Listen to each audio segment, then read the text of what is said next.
Hi, hello, good evening everyone. Welcome back to this channel called as Unacademy UPSC Articulate YouTube channel. So this is Nishan Ujjumuddin, your educator at Unacademy, an expert in Indian economy, current affairs and MCQs. So yes, good evening everyone. I can see a lot of messages popping up in the chat box. So now, as you all know, in this particular session, we'll be doing the fundamentals or basics of economy in just 30 minutes. So this is a complete, quick concept bite course wherein the most important concepts pertaining to various topics of economy will be discussed in a crystal clear manner, followed by a proper interlinkaging of them with the trending current affairs and then the previous year question answer discussion related to the topic of discussion. If not, the mock questions for practice. Okay. So this is a regular series which happens on a daily basis, 7 p.m. to 7:30 p.m. in this particular channel. So when the clock strikes 7, don't forget to come and watch this amazing video and enrich your knowledge as far as economy is concerned. Okay. Both for the prelims and mains perspective, this is a very, very useful course. So as you all know, I'm one of the Unacademy's verified and top educated Unacademy. So now I do handle a lot of plus courses, the batch course as well. So this is my schedule. 2 p.m. I have the NCERT Economic Crash course currently happening, chapter-wise discussion. And then June 15th onwards, a new course on MCQ. Prelim Sampurna, 1200 MCQs will start. So you can enroll for all those and the free class on Unacademy platform every day 6 to 7. Just 1 hour before this YouTube class you'll be having. For that, to enroll, you can use my code nisha.mujjumuddin. For free class also, if you want to be a part of free class, get the subscription and to make sure that you're getting n number of benefits, including mentoring program, keep this code in mind, Nisha IAS Live. So this will enable you to literally get the discounts and also at the same time get access to so many quality courses across India, guys. A lot of educators are teaching, so across India you'll be able to get access to that. So now, the details of everything is given in the description box and these are the various platforms to follow me, Unacademy profile and also Telegram for the PDFs and other perspectives. So now as far as today is concerned, guys, the topic of discussion that I've chosen today is the most important topic. This is a topic which anybody in UPSC preparation would not skip because it's a very basic topic as far as economy syllabus is concerned. It is none other than national income. So we'll be studying regarding what is national income and also all the related concepts or let's say the indicators in connection with the so-called national income like your GDP, your GNP, your NNP, then followed by what is personal income, disposable personal income, what is per capita income, what is green GDP, subcuts like that. A proper understanding of these concepts is indeed very important for having a proper interlinkaging of the so-called with the current affairs as well. So now many a times people tend to get confused regarding GDP, GNP, NNP and all. So now after this particular class, I can guarantee you that no matter whatever doubts that persisted in your brain with regard to this particular concept, it will be crystal clear. Because we are going to study this particular topics with a little of trick at the same time ensuring that long-term memory retention is also there as far as these topics are concerned. Okay. So here we go. From the keyword national income, we all know that national means for the entire country. So now national income is equal to the total income of the country. When you want to know regarding what is the income of our country from all the important sectors like your agriculture, industry and service sector. The three most important sectors, that is called as national income, right? The income that you get out of all these three sectors together. Now, as far as the definition of national income is concerned, I can tell you that national income is what? It measures the volume of the final goods and services in terms of rupee, because we are talking about our country India's national income, so it should be measured in terms of rupee, right? The complete volume of the commodities as well as services, and now for a period of one particular year. And the main reason why we are measuring national income is that to ensure that we don't involve any sort of duplication in the context that every year whatever is produced with regard to the various sectors will be included. You will not include the last year's production details in the current year's national income because that will lead to double counting. 2 times you'll be adding the value which will not give you a proper result. Clear? So this is called as national income in the most simplified way. And now the next important point is it should be produced by whom? The normal residents of our country India during one particular year. Clear? So thus national income, technically if you want to define national income, then when you study the indicators of national income, the fourth indicator talks about net national product at factor cost. So technically national income is called as NNP at factor cost. For you to understand the so-called concept, you first need to study what are the indicators. Then when you get back to the definition of national income and the technicality, okay, technically what it is called as, you will understand them in a better way. So as of now, the total income of the country during a period of 1 year after adjusting depreciations by the normal residents of our country from all these sectors. This is called as national income in simple terms, or your total income. Now, as far as national income, don't you think so it's quite important? Yes, it is indeed very, very important. Because without national income, we cannot even think of telling how far a country has grown, how far a country has progressed, right? So now there are so many formulas as such. This is not that important for you, but just a quick look into it. National income is equal to C plus I plus G plus X minus M. So what is a C plus I plus G? Come on, it's very simple. C is total consumption. When you calculate the total consumption of your economy and also the expenditure, the total investment expenditure and also the government expenditure subkuch, along with the trade perspective. So X is export and M is import. All these things together is comprising of what? Your national income in simple terms. So now, if you want to measure national income, they can measure in different perspectives. So that is why we study the indicators of national income. So now before going to the measurement, or let's say indicators of national income or the different types of national income, it is very important to study as to what is the meaning of domestic income. So national means for the entire country. So what is domestic? The same thing. It is the total value of the goods and services produced within the so-called geographical boundary, or let's say domestic territory during one particular year after adjusting all the depreciations. What is depreciation?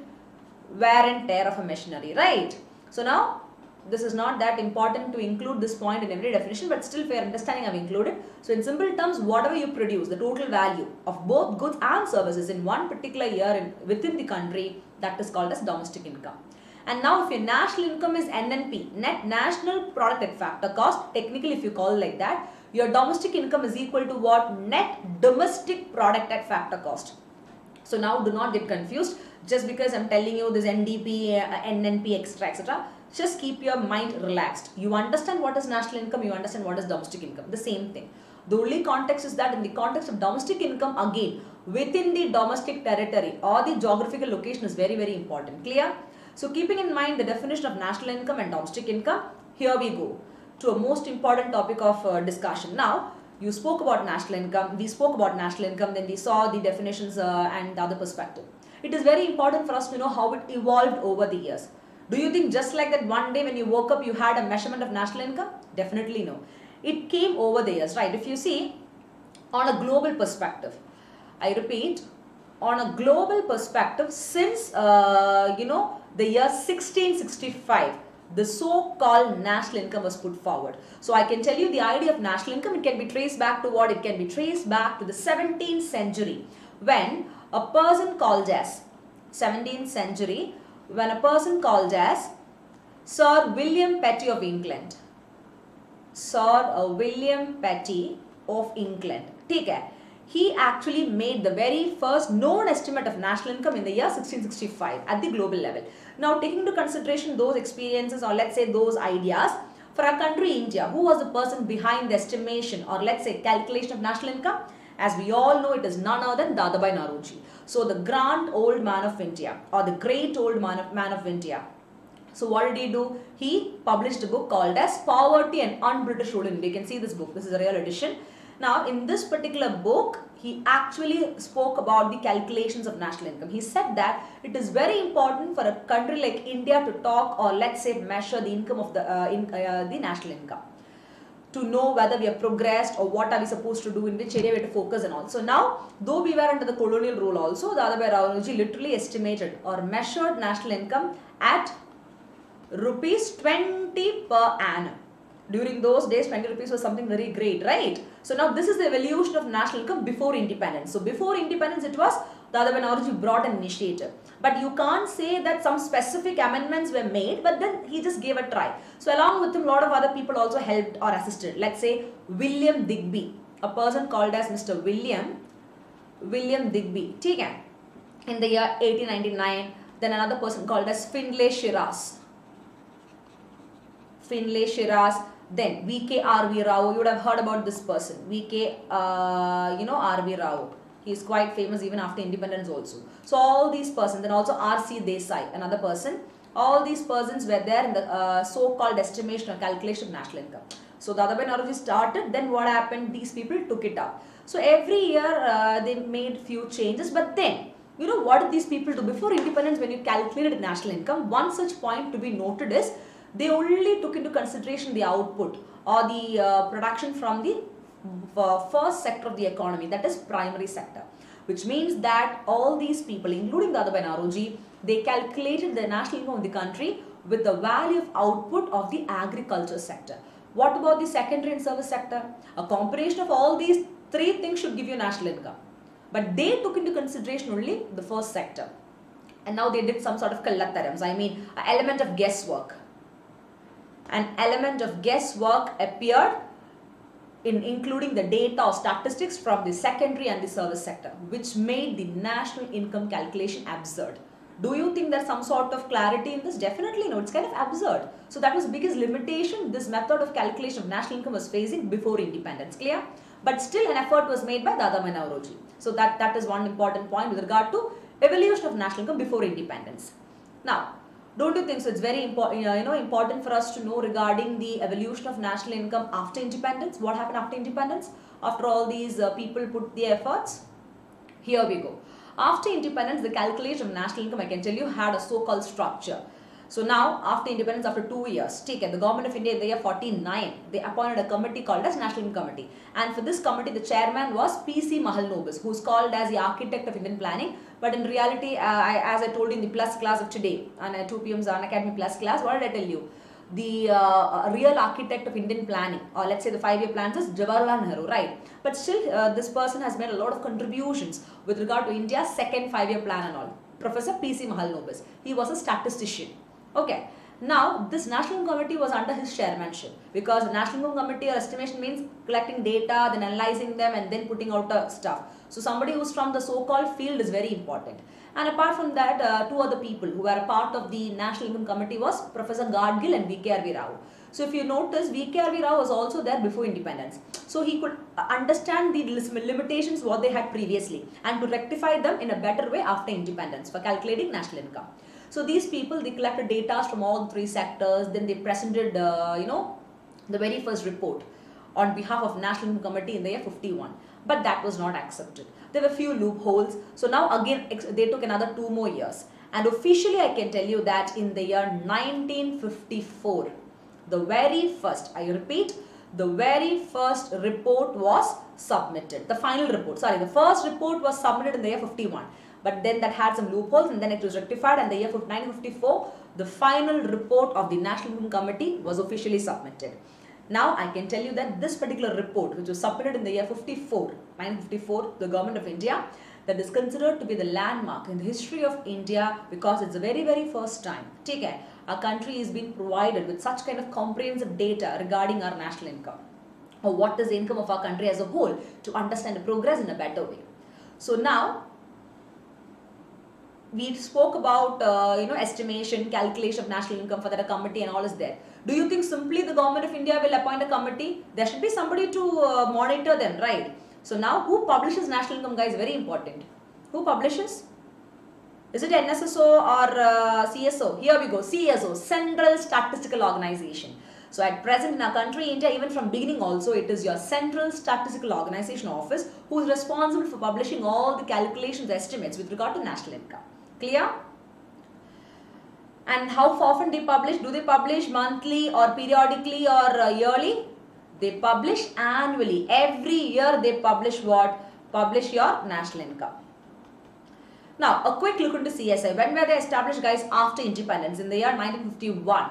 They were established, guys, and initially when they were established, it was called as Central Statistical Institute. But today we call them as an organization. It has been a very big body, right?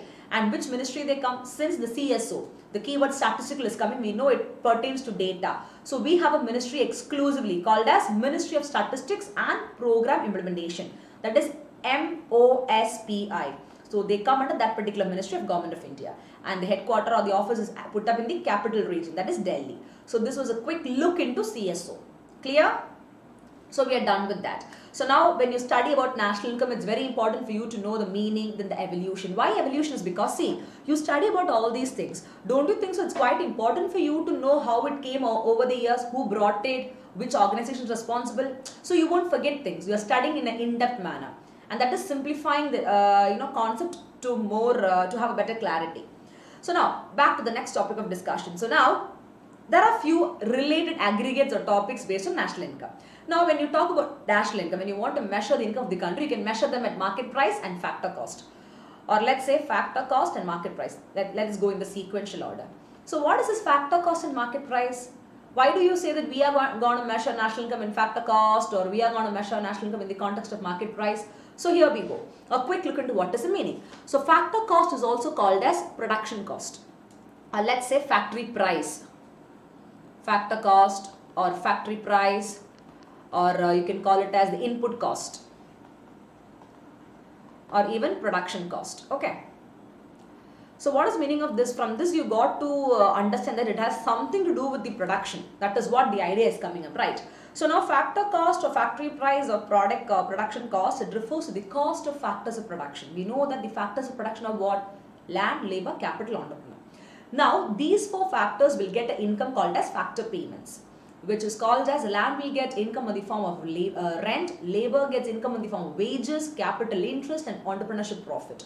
So now using all these things, okay, we are producing a product. Let's say for example, factor cost is nothing but the cost which is incurred from the point of view of a producer. That is, for example, if I am a producer, if I want to produce one particular commodity, okay, now let's say for example I am producing a shoe. Now I have to get the raw materials, I have to employ the laborers, I have to pay for the electricity bill, I have to do arrange money for that. So now whatever input cost I'm incurring in getting raw materials and sab kuch in the process of production, it is called as factor cost or factory price. In simple terms, I can tell you factor cost is a cost from the point of view of the producer, which he or she incurs in the process of production. Clear? Now, when you are buying a factory, in the factory, when you are buying the shoe, for example, I'm the shoe producer and you are buying a shoe from me as a consumer. So now it is a wholesale level. From the factory or from the producer directly you are buying. You do not have a wholesaler, you do not have a retailer, nobody in between. So now I will be selling the shoe for 100 rupees because this does not consist of your wholesalers or retailers or other taxation perspective. Just the profit of the produce, that is me alone. But whereas when the so-called shoe reaches the market, a wholesaler should be there, a retailer, a dealer, then taxation, sab kuch thing comes. And the final price of the product, when we the consumers go to market, it becomes 250. So extra 150 popped up. Okay. So now we are paying 250, not 100 rupees. The real price may be 100 rupees when they are producing in the factory, but when it reaches the market, it is not the same. But we the people pay the market price and we feel the pinch of paying what? The taxes, called as indirect taxes, right? That is called as market price. So now once again talking about the factor cost of factor price, it is market price minus indirect taxes plus subsidy. They do not take into consideration indirect taxes. What you studied in factor cost, the opposite of that is market price. What is that? Market price means from the point of view of the consumers. I repeat, from the point of view of the consumers. Take care.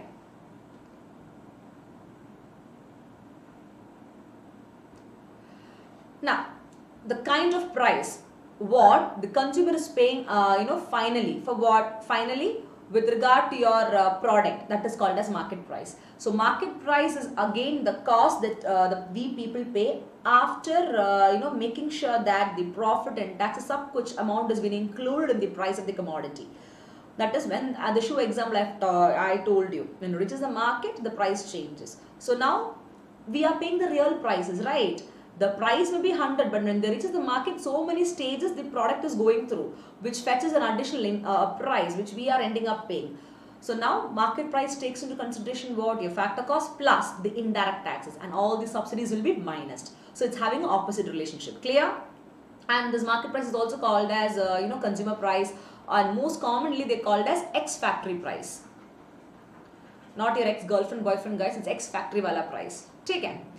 Now, if you see the current affairs perspective of this particular topic, in our country India, till 2015, we used to calculate income, okay, be it national income, be it GDP, be it real income, whatever it is, in the context of factor cost, which means which means you do not take into consideration indirect taxes.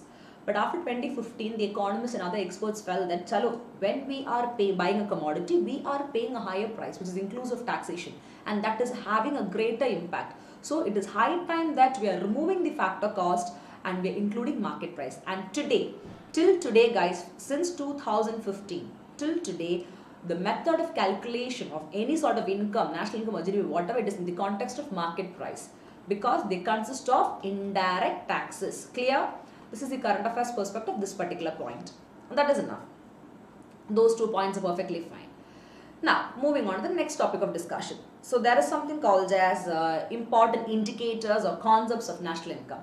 Point number 1, GDP, then GNP, NDP, NNP, then 2 other extra things, personal income and disposable personal income.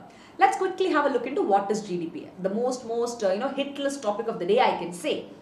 Now, GDP. When you hear the term GDP, you get to think about the newspaper articles. India's GDP increase, decrease, that, this, it's having an impact on all. But by the way, what is GDP? Here goes the definition. Monetary or money value of what? The final goods and service produced in a country in a year. And a kind of, let's say formula is given. So just by looking at this, did you understand what is GDP? Literally no.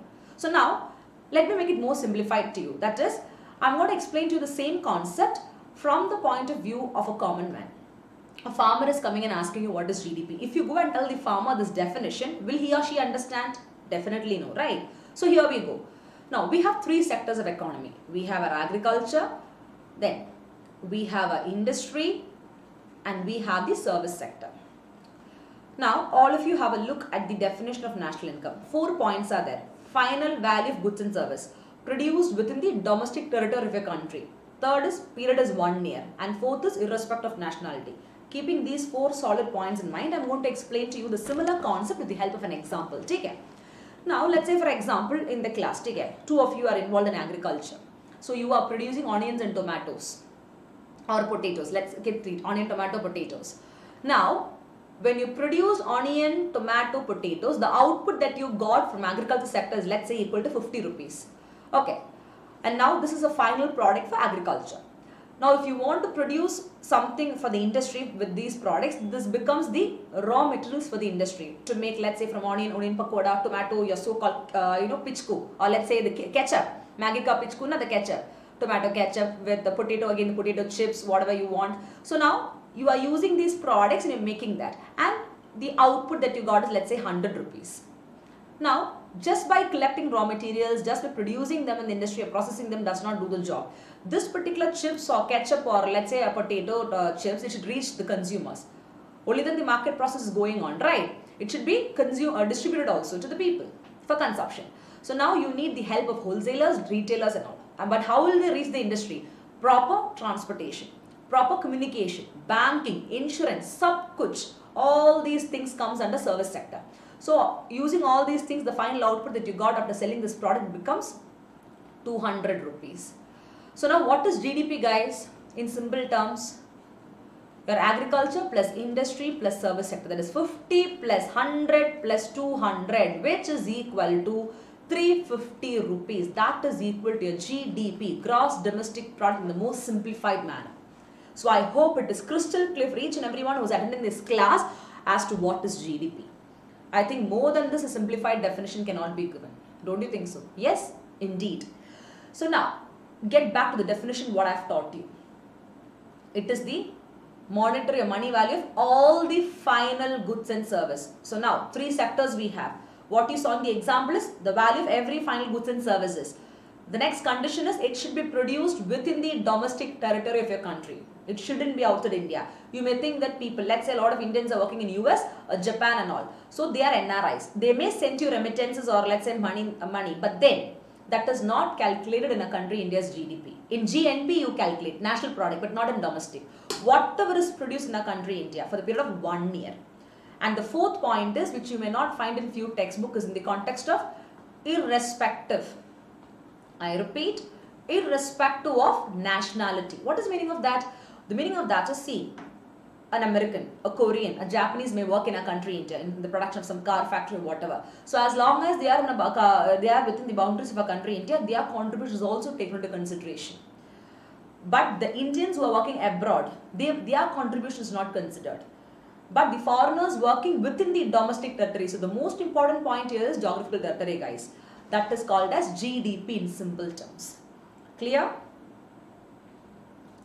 Now, this GDP is also calculated in the context of factor price and market cost. So that is GDP at market price means the GNP at market price minus import and export. So that is again in the coming slides you will study. But as of now, I hope it is crystal clear. Now as far as GDP is concerned, few of the other points with regard to that is see, we understood what is GDP. But in your definition, did you notice something? The value of all final, all is an extreme word. So you may think that whatever you produce in the country, no matter you produce drugs also, you produce some other illegal commodity also, it will be included. That is not the case. See, as far as GDP is concerned, one of the important point you need to keep in mind is GDP does not take into consideration all the activities. That is, there are few activities that are excluded or they do not come under the purview of GDP. See, gross means what? Total. Domestic means within the country. Economic activities done within the boundary of a country. And production means what? What to define goods and service together. And now, as far as GDP is concerned, they do not take into consideration illegal activities like drugs, murder for hire. Let's say for example, I'm hiring somebody of you in the class and saying, chalo, go fatafat, finish the person and come. I'll pay you 50,000. Can you call them as a proper transaction or can you take in the consideration of measuring GDP? What nonsense. Definitely you cannot, right? Simple as that. So now, those kind of activities and also the activities in the context of black market, black trade and then household chores or works, projects, all these things are not taken into consideration in GDP. Now, let's say for example, you are having a car. You bought a car last year worth 10 lakh. You bought a Kia car, okay, worth 10 lakh. Now, you are selling the same car this year, 2021, because of few reasons and you are selling it for let's say 7 lakh. Now, in the last year when this particular car was produced, the final output was included in the last year's national income or GDP calculation. This year, you will not include the price of this car in the calculation. Rather, when you are selling this car to your friend or somebody for 7 lakhs on a second-hand perspective, second-hand sale goods are not included in the calculation of GDP. The price of that is not included. Clear? Because the GDP or the gross domestic product only cares about those goods which are produced in one particular year. But as far as second-hand sale is concerned, there is something called as after-sale service. I repeat, after-sale service. Yeah, that is taken into consideration in the context of the second-hand goods. Clear? That is an exception. The reason why second-hand sales is not included is because in GDP is no production is involved in that year except this after-sale service. That's why the after-sale service factor is included. I hope everything and anything under GDP, no matter whatever questions come, you'll be able to answer.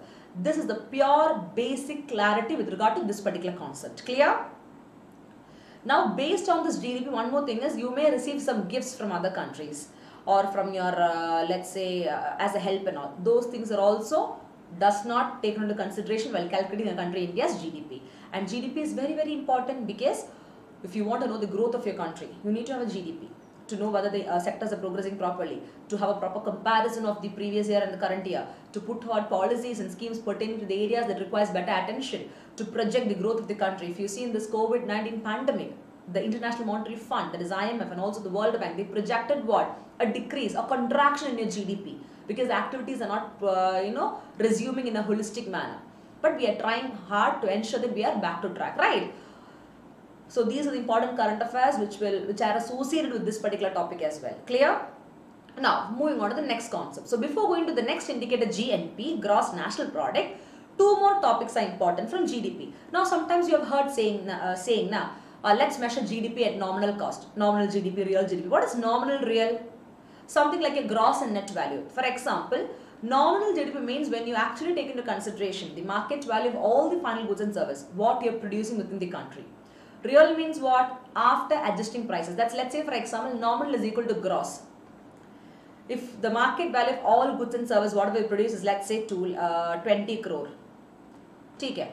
That is nominal. Real means this 20 crore. Now, when you measure the value of output in the economy after adjusting price change, means after adjusting inflation, when you minus the inflation rate of 4% or let's say 3.5% in the total amount 20 crore, that is called as real GDP. The final amount that comes to you after adjusting the price changes or inflation. What is inflation? A persistent or a continuous rise in price level. That is called as your nominal GDP. Clear? Sorry, real GDP.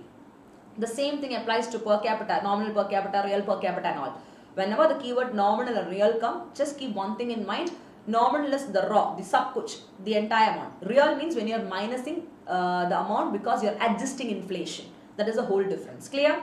Now the next important indicator is GNP. What is GNP? Gross national product. The same thing. Here GNP, the same definition like GDP, market value of all the final goods and services produced in 1 year in a country.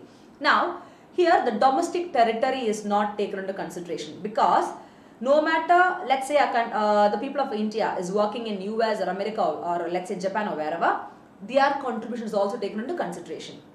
Everything produced by the normal residents of our country, no matter they are staying within the country India or outside the country India, that is not an issue at all. During a period of 1 year is called as GNP. The major difference of GDP and GNP is that GDP, everything produced within the country, Indian nationals and also foreigners.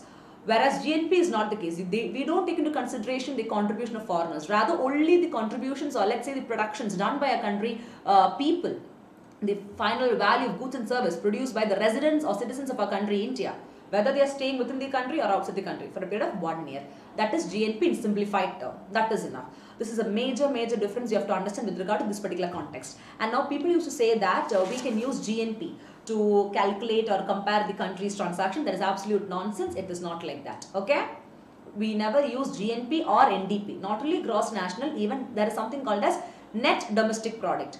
These two things are not used to compare the economies of the world. Okay? But these days I can tell you that NDP, yeah, net domestic product, maybe I can say they're not used to compare the economies of the world. But this GNP, yeah, you can consider. You can consider. Because we take into consideration the income of all the resident and the non-resident citizens. See, non-resident citizens means they will transfer their remittances, which is called as foreign income. There comes something called as net income from abroad. Net factor income from abroad. So that is taken into consideration in GNP. Clear?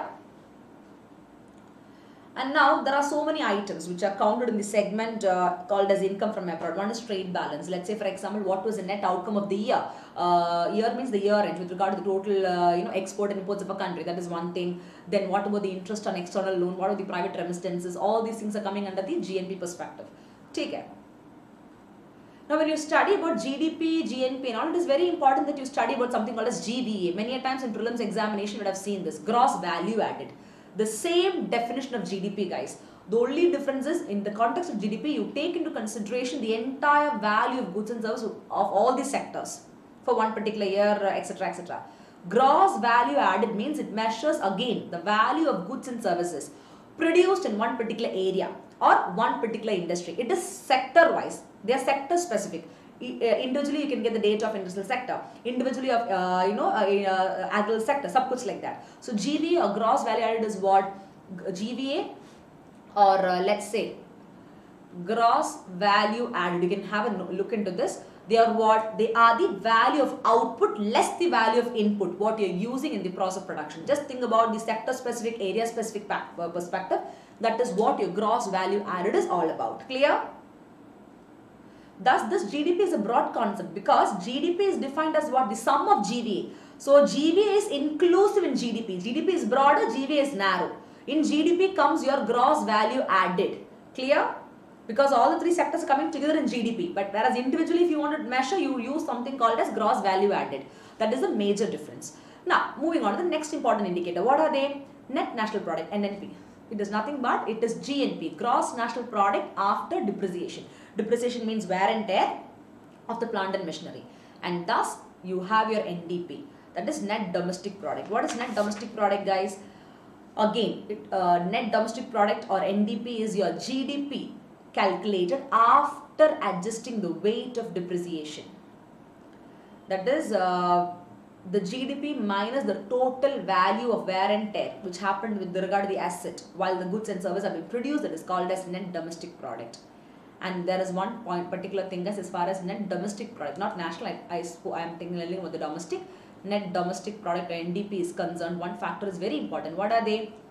It always have to be lower than GDP.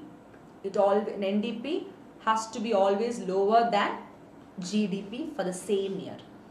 The reason is because there is no way to cut depreciation to zero. You cannot make depreciation to zero, wear and tear to zero.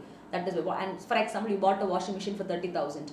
Immediately in 3 months, you are getting a repair of 5,000. So 30,000 is total cost, 5,000 is depreciation. So the total value becomes 35,000 because you are spending extra 5,000 to repair the motor now. That's called as depreciation in simple terms. Now in the context of GDP, after adjusting all those things only, you get something called as net domestic product. And for a country India, if you see, the calculation of net domestic product is done by the Ministry of Commerce and Industry. That is the next current affairs.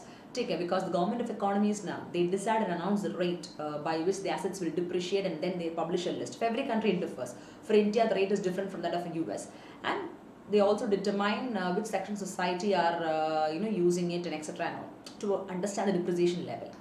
And that is why they said that net domestic product of a country has to be always lower than the gross domestic product, because there is no way in which you can actually make the depreciation zero. Because every country set different depreciation rate, guys. That is why I said that your net domestic product cannot be used to compare what the economies of the world. The depreciation rate or list put forward by India could be different from that of Japan, could be different from that of China. So how can we use to compare? It is different for every country. It's not simple logic. If you want to compare the economies of the world, then NDP is not the solution according to me and according to a lot of economists also. Clear? I hope it is crystal clear. Now moving on to a few of the important other concepts, per capita income. What is per capita income? Frequently you will be hearing this. Per means per means what? By means of per head, and capita is per count. So now per capita income is nothing but the average income. I repeat, average income of citizens of a country during one particular year. So per capita income is equal to national income divided by population. What is the average income received by the citizens of a country during one particular year? You and me, what is the average income of entire citizens of our country, India? That is called as per capita income or PCI. Clear? Just think about the formula, national income divided by population. Take care. Now, there is something called as GDP per capita. You would have heard about this concept frequently. That is associating per capita with GDP. What is that? The same thing.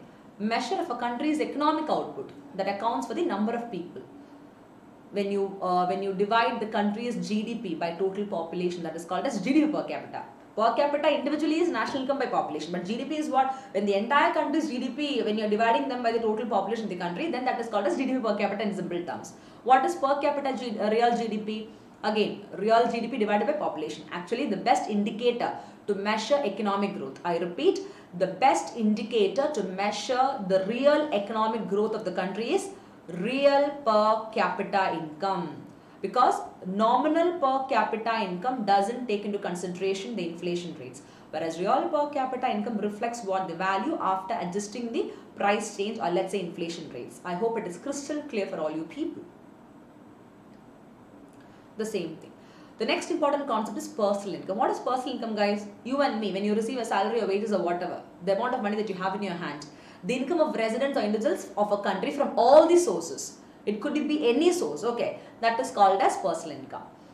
Now, what about disposable personal income, guys? Now, let's say for example, the personal income you got is 1 lakh. Okay. Now, from this 1 lakh, you have to pay your taxes. Sometimes you have to pay your fees, fines, penalties, etc. So now, what is remaining in your hand? Let's say for example, it could be 80,000. This is called as disposable personal income in simple terms. That is the income of individuals at their disposal after paying the direct tax liabilities, fees, fines, penalties, सब कुछ like that. Whatever is remaining in your hand is called as disposable personal income. Clear? I hope it is crystal clear for all of you. Now there is another important point to be considered with regard to green GDP. What is green GDP? Something that is green, right? Greenery is coming. Here if you see many economists, guys, they argued that when you talk about GDP, economic and social factors, not only that, you have to sometimes take into consideration the environmental factors also. Because today, if you want a sustainable development, you got to consider your economic, social as well as environmental factors. So there comes something called as green GDP. Green means environment. So now connecting the definition of GDP with that of green or environment. So now, since we need to have a very good macroeconomic policy based on the growth of GDP, taking into consideration what are the consequences happening for environment, we need to ensure that there is not much of environmental degradation. When the environment is not proper, the health and education of this country is being affected. When the environment is not proper, let's take the case of COVID-19 pandemic. We are unable to go out. The environment is not proper because of spread of diseases. What is happening? Education is getting affected. The efficiency of workers are getting affected. Don't you think so? Yes, it is. So that's something which has to be rectified, right?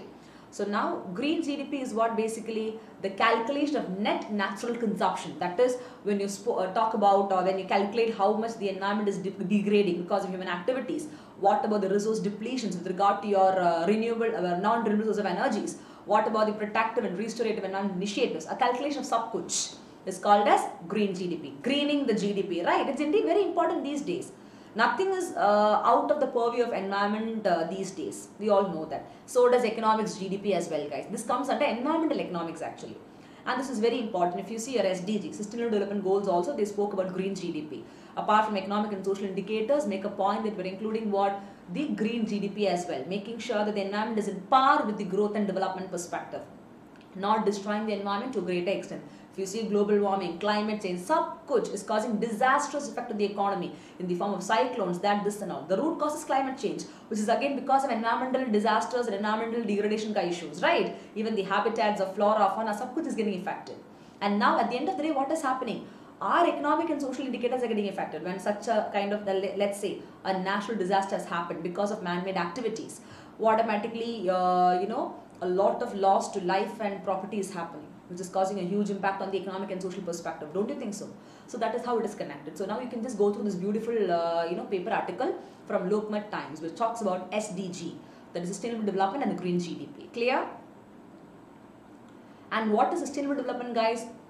Conserving, or let's say using the resources for the present generation and conserving them for the future as well without depleting it, right? And officially in the Brundtland Commission, in the so-called report, A Common Future, in the year 1987 only, the so-called concept sustainable development was originated, right? And today it is a very important. Today you have something called as SDG, Sustainable Development Goals, and you have 17 solid goals put up, and the targeted year is 2030 to achieve them. You can just go through all those.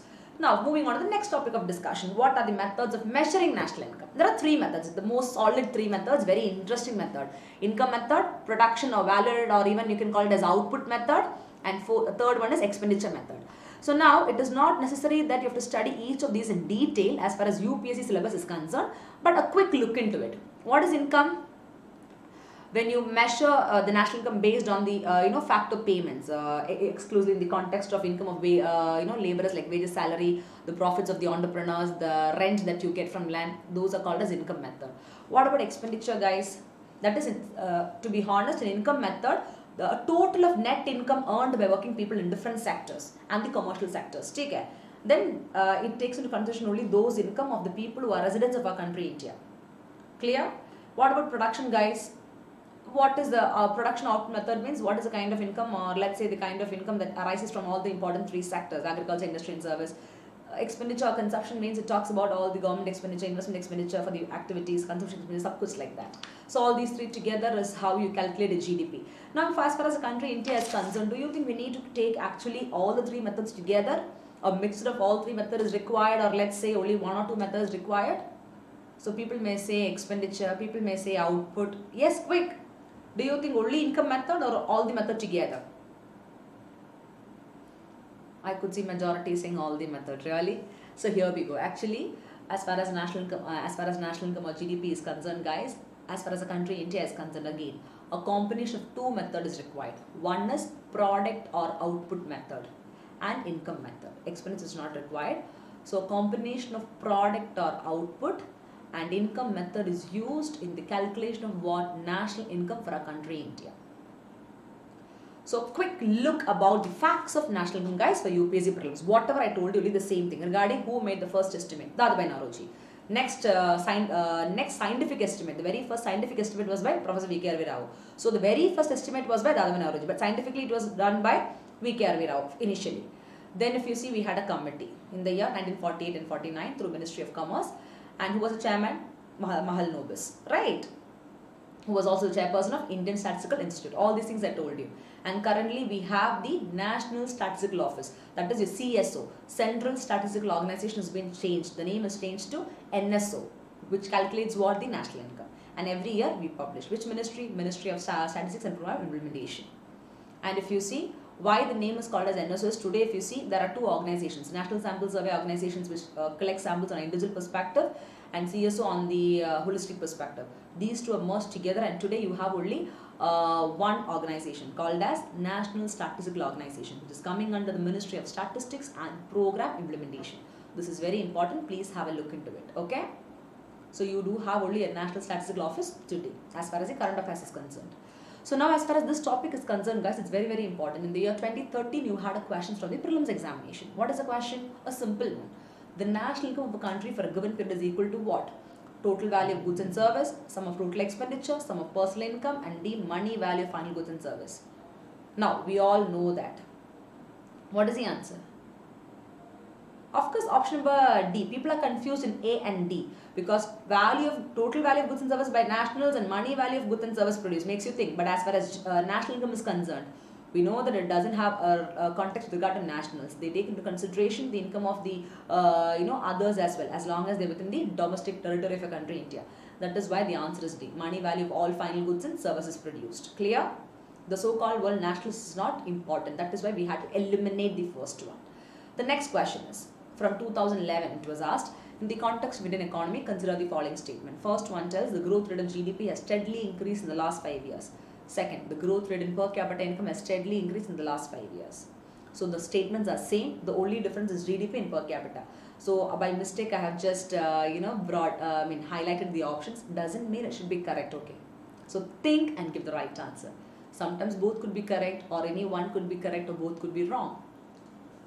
And here we go. Acha, the Kallataram was quite evident. I believe people understood that the answer is A because it's highlighted. Next time I'll memorize, not to keep it. Yes, it is A. Matlab, only the first one is correct. We can't say that in the last 5 years per capita has increased, because though it has increased, also not steadily. Steadily means continuously. Per capita is what? The income of citizens, guys. So per capita is a national income divided by population. We can't say it has increased over the years. We still have inequalities. We still have a lot of income issues and all, right? So using that logic, you got to know that second one is wrong. So automatically only the first one remains the right answer. And for the mains perspective, you do have a question in 250 words. That is, what is national income and why it is calculated? Explain the 3 methods of computing national income. A very simple question. So mostly questions of national income doesn't come for the mains examination as such, but still for your practice, it may come in the current affairs perspective only. You can just practice it. Clear? So thank you so much, my young officers. Quickly come for the 6 p.m. 1000 Wala MCQ series of today's, of the upcoming days, and use code nisha.nujumuddin, and I hope you really enjoyed this class. So thank you so much, and if you do really enjoy this YouTube class, stay tuned every day 7 p.m. in the same channel, and don't forget to like, share, and put your valuable feedbacks in the comment box. Clear? So stay tuned, guys. More and more upcoming, interesting topics will be discussed with you people by me. And also a quick look into my plus courses. Those who are interested to be a part of Unacademy Plus program, use the code Nisha IAS Live and grab the opportunity and make sure that you are in the right track for your preparation. Because lot of batches we have starting every week, every Wednesday for 1 year, 2 year in Hindi, English as well as bilingual. Also for morning batch, late night batches, taking into consideration working professionals, where you have a complete syllabus coverage and all. Either Iconic or Plus, whichever you want. Iconic means you get a mentor, and even if you use my code, I'll also be your personal mentor as a whole. Because UPSC is not just about studying, it's about a proper mentoring as such. Don't you think so? Yes, it is. So that's the benefit you get. So once again, thank you so much. All the details are put across here.